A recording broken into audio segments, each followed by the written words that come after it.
I am quoting admitted fact of a question in Parliament, which was filed by Srimati Kusum Rai. I don't know whether she's still a member. No. And Mr. Prabhat Jha, is he here? Yeah.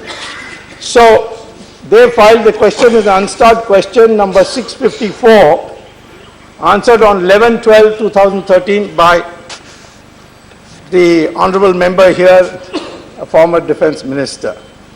The question asked was whether Indian Air Force in January 2004 had emphasized that the altitude requirement of VVIP helicopters be kept at 6,000 meters as an inescapable necessity, and if so, the details thereof. And Mr. Anthony replies, yes, sir.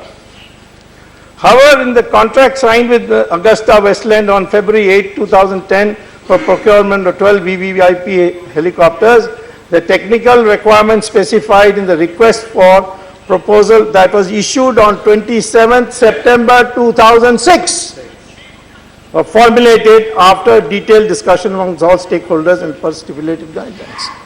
So now an admitted fact that the people who lowered the height was not the NDA as they made the allegation. It's a question, answer to a question. What is it that you want to know?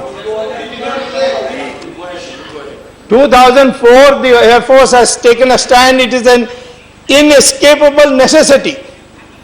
6,000 meters. And Mr. Anthony says, yes, that is what the Air Force had said. But because of 2006, September 27th RFP, we changed it after due consultation. Whether they did it for meritorious reason or another matter. But the fact is that it is a lie to say that the NDA government was the one that changed the specification of the height. Many state governments of the NDA purchased this aircraft, that is a helicopter. Well, when you fly helicopters in Chhattisgarh or you fly it in Maharashtra, there is no problem of shoulder rockets and an enemy across the border. And therefore, it is its ability not to be able to fly above 4,500 is not a constraint. So there was no blacklisting.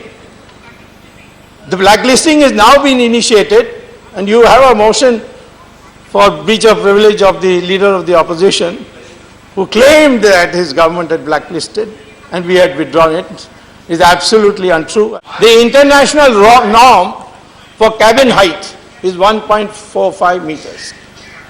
So you have to bend a little. Most Indians are not above 1.7. So therefore, most countries also, the average height is less than 1.7 meters. So therefore 1.45 was widely used because it has a great structural effect on the helicopter if you have a large size cabin height. But the parameter of 1.45 meters was changed by the new UPA government to 1.80 meters. Now other changes also. One is that the field trials should be on the aircraft you are using. They say, no, in many aircrafts we have done field trials abroad. I'm not on that. But the aircraft that you are buying, that same aircraft has to be subject to field trials. They did not use the AW101 aircraft which they bought for field trials. They used another helicopter, which is another fraud committed on the people of India. The original proposal was to buy 8 helicopters. Now, suddenly, after it became clear that Augusta is the only one that's going to qualify, they decided to buy 4 more.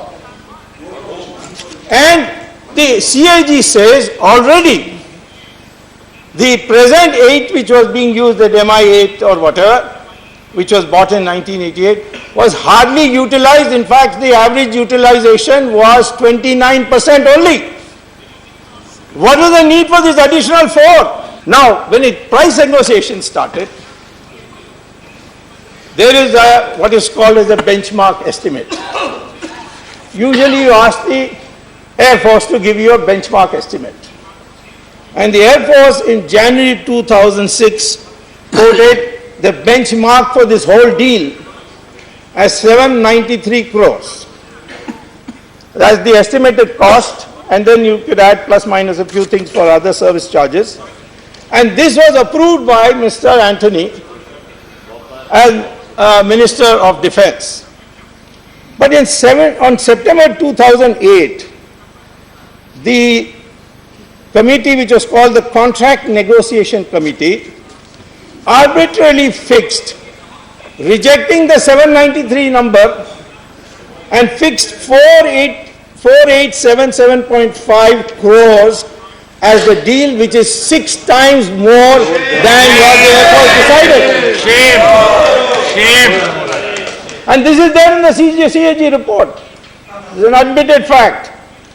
4,877.5 crores when the Air Force said 793 crores, and Mr. Antony, as Minister of Defense, had put his signature on it in the Defense Ministry. Which was that authority above Mr. Antony who overruled him?